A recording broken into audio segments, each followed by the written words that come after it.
The dust-choked horizon swallowed the last glimpse of the wagon train as Bethany Norton clutched her canteen, its meager contents sloshing like a cruel taunt in the unforgiving heat of the Arizona Territory.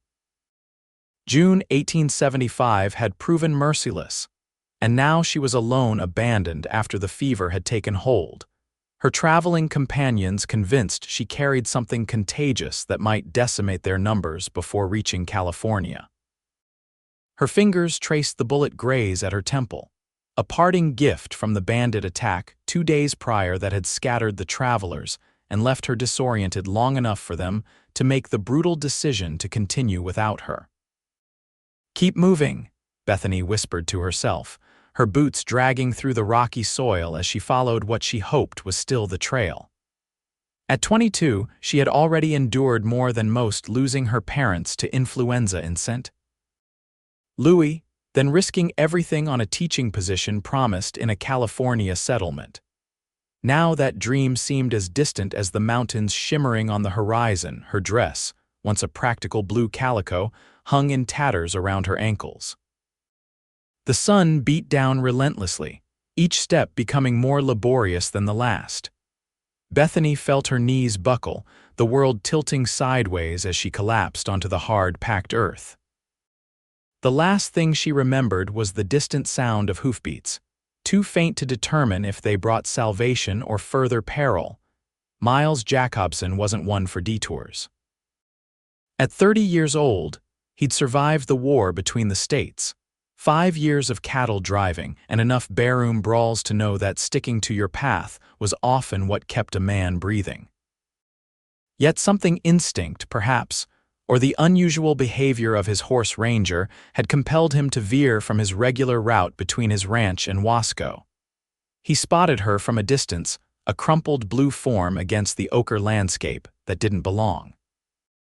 Approaching cautiously with his hand near his colt, Miles dismounted when he recognized the unmistakable shape of a woman. Her face was blistered from the sun, lips cracked and bleeding with a half-healed wound at her temple. "Miss," he called, kneeling beside her and feeling for a pulse. It fluttered weakly beneath his fingers. "Miss, can you hear me?" Her eyelids fluttered briefly, revealing bloodshot blue eyes that couldn't seem to focus. "Water," she croaked, the word barely audible. Miles quickly uncorked his canteen, gently lifting her head to help her drink. She managed only a few sips before falling back into unconsciousness. He surveyed the empty trail stretching in both directions. No wagons in sight, no companions searching for her. She was completely alone. With a practiced eye, Miles assessed her condition: dehydration, exposure, possible concussion from the wound at her temple. She wouldn't last another hour in this heat, let alone the night when the desert temperatures plummeted. Decision made, he gathered her slight form into his arms. "I will carry you," he said firmly, though she couldn't hear him. "You're not dying on this trail today." With careful movements, Miles mounted Ranger while cradling the unconscious woman. His ranch was closer than town, a half-day's ride if he pushed hard. Settling her securely before him, he turned his horse toward home and urged him into a steady trot, mindful of his precious cargo. The sun was beginning its descent when Bethany stirred again, momentarily panicked to find herself moving, pressed against something solid and warm. "Easy now," a deep voice rumbled above her. "You're safe." She tried to speak but managed only a dry cough. A canteen appeared at her lips again. "Small sips," the voice instructed. "I'm taking you to my ranch. Name's Miles Jacobson. Found you collapsed on the trail." "Bethany," she managed between sips. "Bethany Norton." "Well, Miss Norton, you've had a rough go of it from the looks of things. We're about an hour out from my place. Think you can hold on that long?" She nodded weakly, too exhausted to do more. The rhythmic movement of the horse and the solid presence of the man behind her provided unexpected comfort as she drifted in and out of consciousness. Miles's ranch appeared on the horizon just as the sun touched the distant mountains, a modest but well-maintained homestead with a sturdy main house, barn, and corral.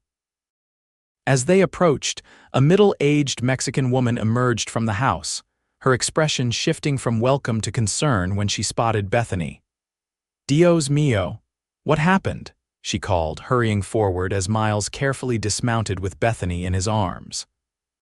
"Found her abandoned on the Western Trail, Carmen," Miles replied, carrying Bethany toward the house. "Prepare the guest room and fetch water for washing. She's in a bad way." "She, patron, right away."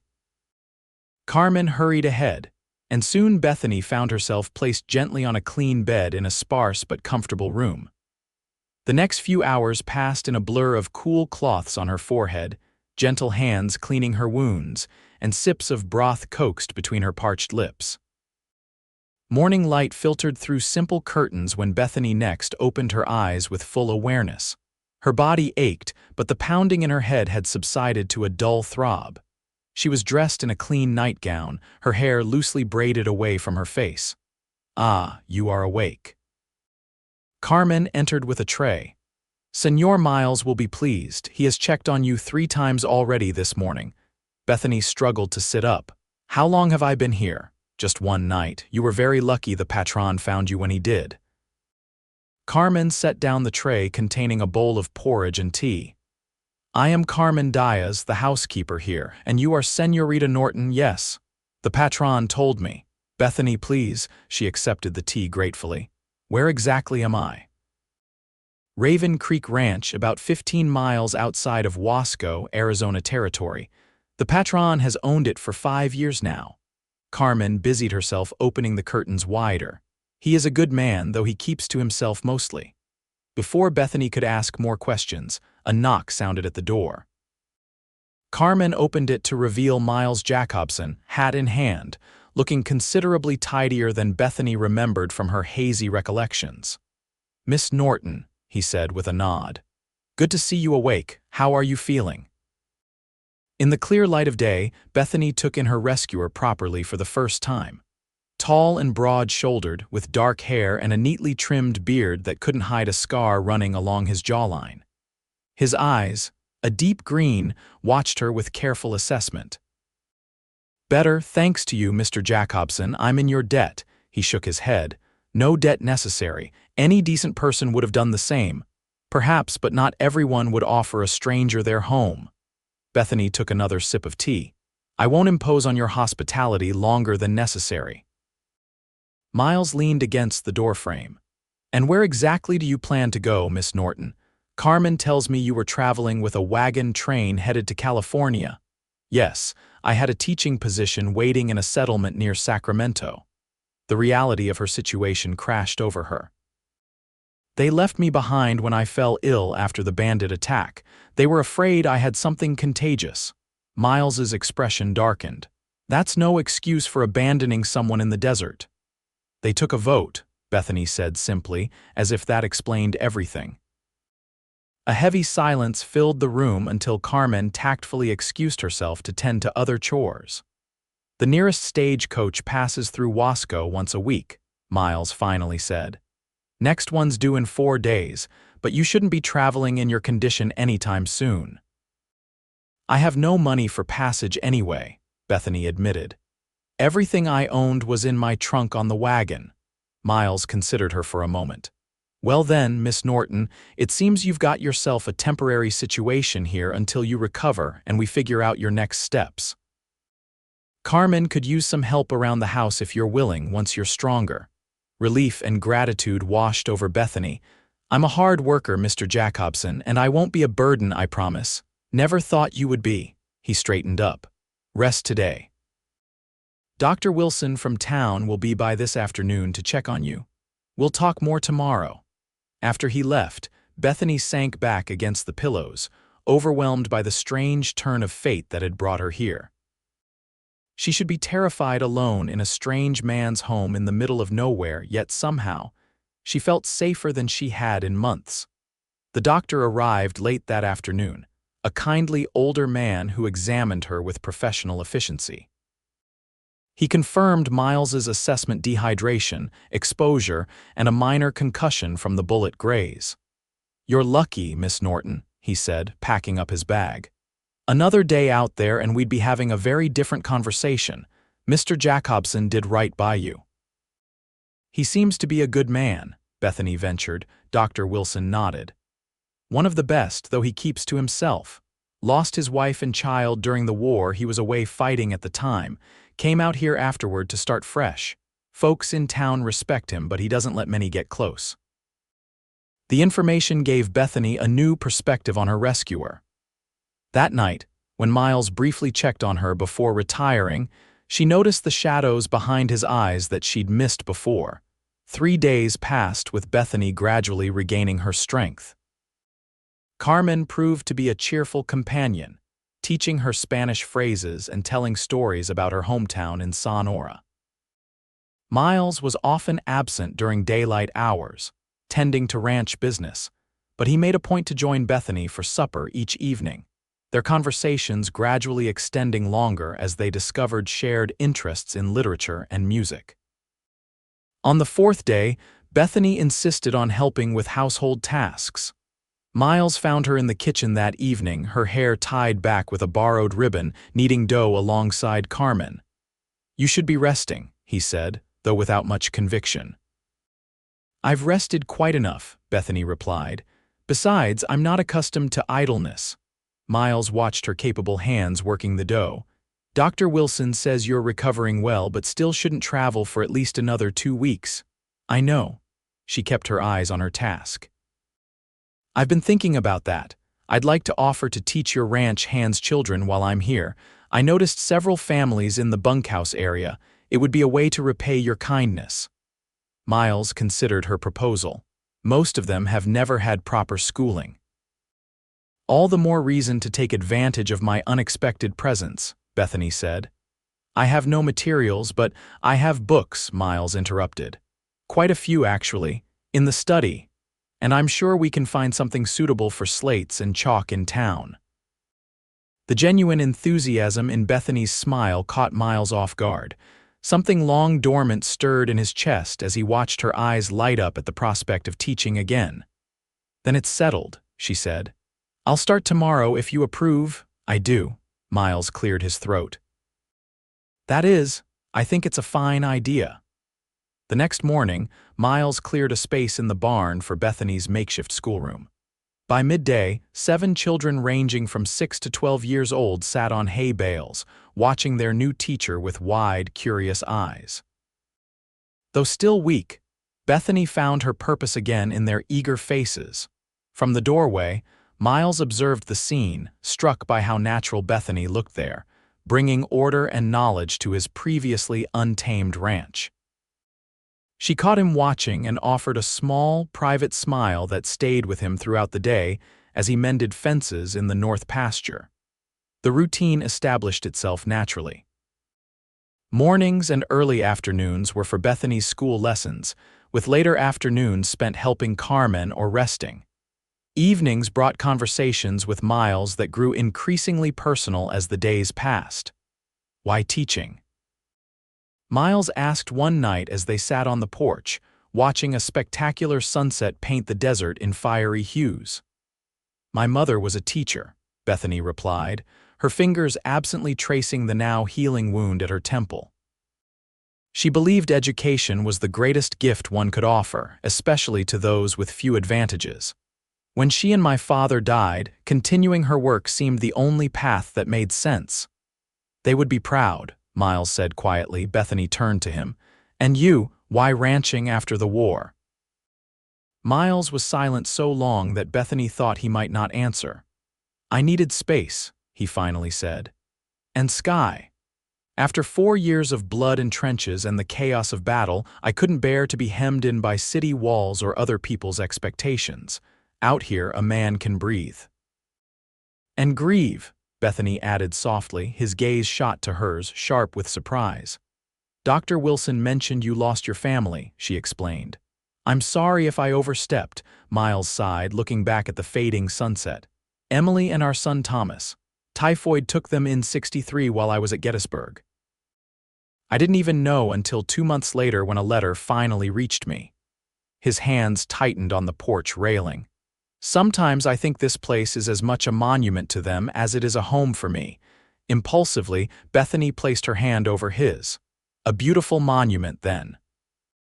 Miles stared at their hands for a long moment before gently turning his palm upward to clasp her fingers. They sat in companionable silence as the first stars appeared in the darkening sky. 2 weeks stretched into 3, then 4. The stagecoach came and went without Bethany on it. Her school expanded to include 3 adults from the ranch staff eager to learn reading. The bullet graze healed completely, leaving only the faintest scar at her temple. With each passing day, the ranch felt less like a temporary haven and more like a place she belonged. Miles found reasons to attend her lessons, initially claiming he was checking on her well-being, later admitting he simply enjoyed watching her teach. For her part, Bethany began accompanying him on gentle rides around the property, listening attentively as he explained his plans for expanding the herd and improving the water systems. "I received a telegram yesterday," Miles announced one evening as they completed their now customary porch ritual.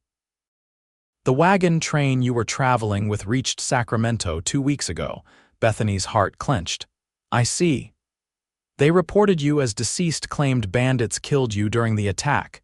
His voice held barely controlled anger. "It seems they were more concerned with covering their actions than the truth."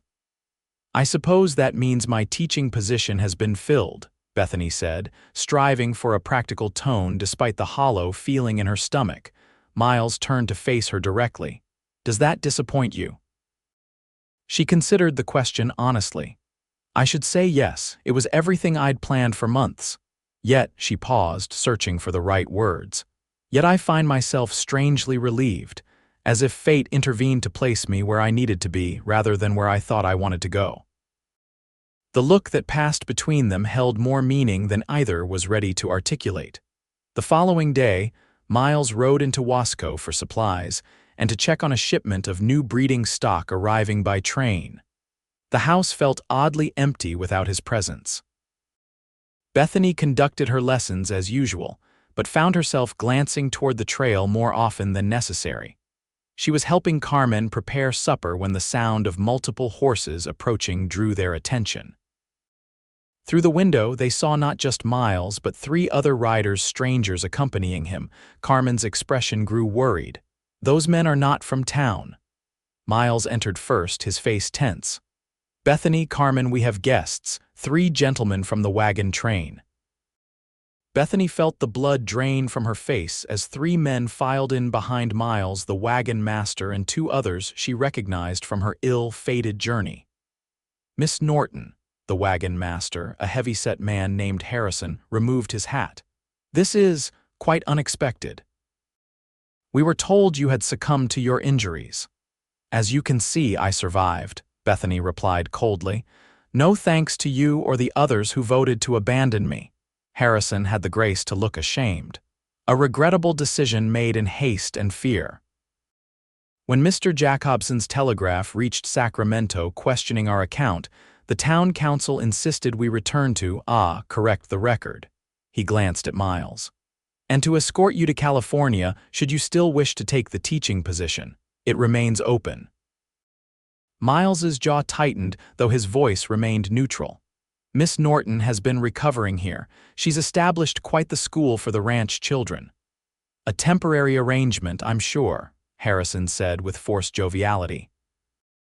"After all, a proper teaching position in a growing town offers far more security than an informal arrangement on a cattle ranch."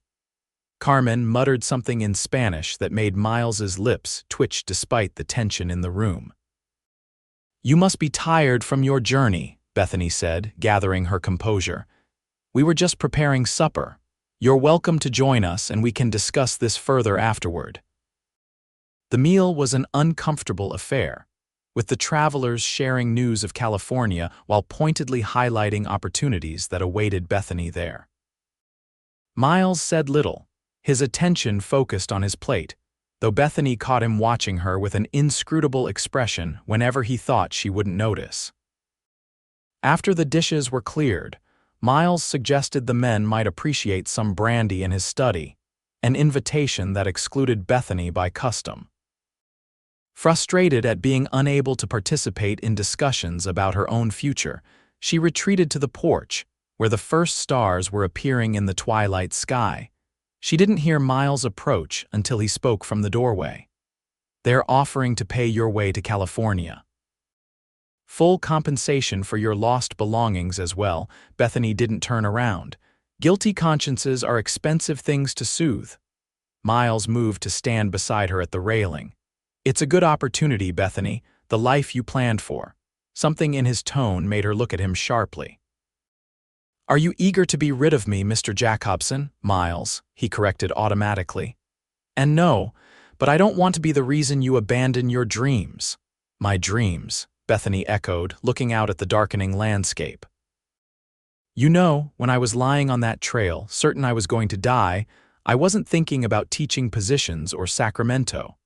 I was regretting all the things I hadn't experienced, yet a home of my own, someone to share my life with, children." She turned to face him fully. "These past weeks have shown me more about what I truly want than all my careful planning ever did." Miles's breathing seemed unsteady. "And what is it you want, Bethany?" "This," she said simply, gesturing to encompass the ranch, the starlit sky, and him standing before her.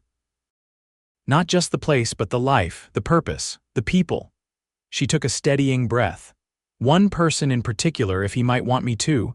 The silence that followed felt eternal, though it lasted only seconds. "Harrison claims they'll leave at first light," Miles finally said, his voice rough. "Expecting you to go with them." Bethany's heart sank at his apparent evasion. "I see.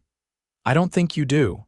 Miles moved closer, close enough that she could feel the warmth radiating from him. "I've spent 5 years building this ranch, making it a place I could be proud of. But it wasn't until these past weeks that it's truly felt like a home." His hand came up to gently touch her cheek. "When I found you on that trail, I told you I would carry you. I meant it then as a promise to get you to safety. But I find myself wanting to carry you through much more than that moment of danger." Bethany's heart raced as she searched his face. "What are you saying, Miles?" "I'm saying I love you, Bethany Norton.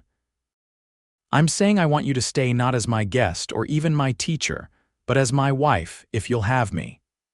Joy welled up within her so powerfully that words failed. Instead, she closed the distance between them, rising on tiptoes to press her lips to his. Miles responded instantly, his arms encircling her waist as he returned the kiss with a passion that left her breathless. When they finally parted, Miles rested his forehead against hers. "Is that a yes?" "Yes," Bethany laughed. "1,000 times yes." From the doorway came a soft, "Gracias a Dios," followed by Carmen's hasty retreat back into the house. Miles chuckled. "I suppose we should tell our guests their journey back to California will be one person lighter." The next morning, Bethany stood beside Miles as they bid farewell to Harrison and his companions.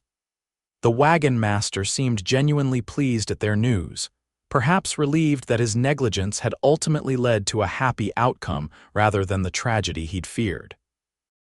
"I wish you both every happiness," he said, shaking Miles's hand before mounting his horse.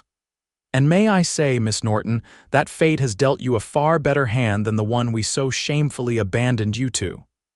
"I believe you're right," Bethany replied, nestled comfortably against Miles's side. "Some trails lead exactly where we need to go, even when we can't see the destination." As the riders disappeared over the horizon, Miles turned to Bethany. "Speaking of destinations, I was thinking we might ride into Wasco today to speak with Reverend Taylor." "Unless you'd prefer a longer engagement," Bethany smiled up at him. "I think we've had quite enough waiting, don't you?" They were married 3 days later in Wasco's small white church with Carmen, Dr. Wilson, and several ranch hands as witnesses. Bethany wore a simple cream dress that Carmen had helped alter from one of Miles's late mother's gowns found in a trunk. Miles, freshly shaved and uncommonly nervous, couldn't take his eyes off her throughout the brief ceremony. "You may kiss your bride," Reverend Taylor announced with a warm smile. Miles cupped Bethany's face gently, as if she were the most precious thing he'd ever held. "I love you, Mrs. Jacobson," he whispered, before claiming her lips in a kiss that promised a lifetime of devotion. Their return to the ranch that evening was met with a surprise celebration organized by Carmen, and the ranch hands a feast of barbecued beef, beans, cornbread, and a cake adorned with wildflowers. Under lantern light, with a fiddle playing cheerful tunes, the newlyweds danced beneath stars that had witnessed their unlikely beginning. "Happy?" Miles asked as they swayed together long after most guests had retired. "Completely," Bethany assured him. "Though I'm already thinking about expanding the school, perhaps a proper building instead of the barn. And we should consider hiring another teacher when we reach 15 students." Miles laughed, spinning her in a circle. "Already planning the future, Mrs. Jacobson, our future," she corrected. "A future I never would have found if not for a bandit's poor aim and a cowboy who said, 'I will carry you.'" As summer turned to fall and fall to winter, Raven Creek Ranch thrived under the care of its expanded family. Bethany's school moved into a proper building constructed by the ranch hands, complete with desks, a blackboard, and a small library of books ordered from back east. Children from neighboring ranches began to attend, their parents grateful for the education previously unavailable in the remote area. Miles and Bethany settled into married life with a harmony that surprised even themselves. Their shared love of books led to nightly reading sessions beside the fire, and Miles discovered his wife had a quick mind for business matters as well as teaching. Together they expanded the ranch operations, adding sheep to diversify their livestock and planting an orchard that Bethany insisted would thrive with proper care despite the harsh climate. Their first Christmas as husband and wife brought a special gift confirmation from Dr. Wilson that Bethany was expecting a child in the late spring. Miles, overcome with emotion, spent the next weeks alternating between jubilation and anxiety, much to Carmen's amusement and Bethany's endearment. "You act as if no man has ever become a father before," she teased one evening as he insisted on completing her chores while she rested. "No man has ever become a father to our child before," he countered, placing a gentle hand on her still flat stomach. "I missed everything with Thomas. I won't miss a moment this time." True to his word, Miles remained attentive throughout Bethany's pregnancy, rearranging ranch operations to ensure he was never far from home. By the time April turned the desert landscape into a brief explosion of wildflowers, Bethany had temporarily passed teaching duties to a young woman from Wasco who had trained as a teacher back east. On a warm May evening, after a labor that left Miles more distraught than Bethany, despite Dr. Wilson's assurances that everything was proceeding normally, William James Jacobson entered the world with a robust cry that instantly captured his father's heart. "He has your eyes," Bethany murmured, exhausted but radiant as she watched Miles cradle their son with hands that trembled slightly. "And your determination," Miles replied, marveling at the tiny fingers wrapped around his thumb. "Did you hear him demanding to be noticed? Definite teaching material there." The years that followed brought prosperity to Raven Creek Ranch and joy to the Jacobson family. Will, to everyone but his mother when he was in trouble, grew into a sturdy, curious boy with his father's green eyes and his mother's insatiable appetite for knowledge. He was joined 2 years later by Emma Rose, whose arrival coincided with the completion of the new main house Miles had built to accommodate their growing family. By 1883, Bethany's school had become an official territorial school with 3 teachers and over 40 students. Miles had expanded the ranch to nearly 5,000 acres, making Raven Creek one of the most successful operations in the territory. Yet for all their external achievements, both counted their greatest blessing as the family they had built together, a family that might never have existed if not for that fateful day on a dusty trail. On the 10th anniversary of their meeting, Miles surprised Bethany by taking her to the exact spot where he had found her. A small stone marker now stood there, engraved simply with their initials and the date. "You sentimental man," Bethany said, touched by the gesture as they stood hand in hand beside their horses. Who would have believed the stoic rancher had such a romantic heart? Only you, Miles replied, drawing her into his arms. Only ever you. At 32, Bethany retained the beauty that had first caught Miles's attention, though motherhood and desert living had added character to her face. Miles, at 40, had silver threading through his dark hair but stood as straight and strong as the day he'd carried her home. 10 years, Bethany mused, leaning against her husband's solid chest. Sometimes I can hardly believe how much has changed. For the better, Miles asked, though he already knew the answer, infinitely better. She tilted her face up for a kiss. Though I still maintain you were overly cautious having Carmen chaperone us everywhere those first weeks after you proposed. Miles laughed, the sound carrying freely across the open landscape. I had to protect your reputation, future Mrs. Jacobson. Besides, Carmen would have insisted anyway. True, Bethany conceded. She still watches Will and Emma like a hawk when the Cowboy's children come to play. Heaven help any young man who eventually courts our daughter. He'll have to get past me first, Miles growled with mock ferocity that made Bethany laugh. As they mounted their horses for the ride back to the ranch, where Carmen would be watching Will and Emma, Bethany paused to look once more at the marker. You know, most people would consider being abandoned in the desert the worst luck imaginable. And you? Miles asked, reining his horse alongside hers. Bethany reached across to take his hand, the gesture as natural as breathing after a decade together. I think it was the moment my real life began. The setting sun cast long shadows as they rode home side by side, the trail stretching before them like the years they'd shared, sometimes rough, occasionally unexpected, but always leading them forward together. That evening, after the children were asleep and the house had settled into peaceful quietude, Miles found Bethany in the study, adding to the journal she'd kept since their wedding day. Documenting our adventure, he asked, settling beside her on the small sofa. She nodded, finishing her sentence before setting down her pen. I want them to know our story someday, all of it, how you found me, what you said. Miles smiled at the memory. I will carry you, simple words for such a turning point. The simplest words often mean the most, Bethany replied, leaning into his embrace. I love you, thank you, I will carry you. The phrases that change lives aren't usually complicated. I love you, Miles murmured against her hair. As much today as I did then, more even, for knowing all of you. And I love you, Bethany returned, turning in his arms to meet his gaze. My cowboy who carries me still. Outside, the stars wheeled overhead in the vast Arizona sky, the same stars that had witnessed their beginning and now blessed their continuing journey. Inside, wrapped in each other's arms, Miles and Bethany Jacobson added another perfect moment to a life built from an unlikely rescue and the courage to choose love over all else. In the years that followed, Raven Creek Ranch continued to flourish.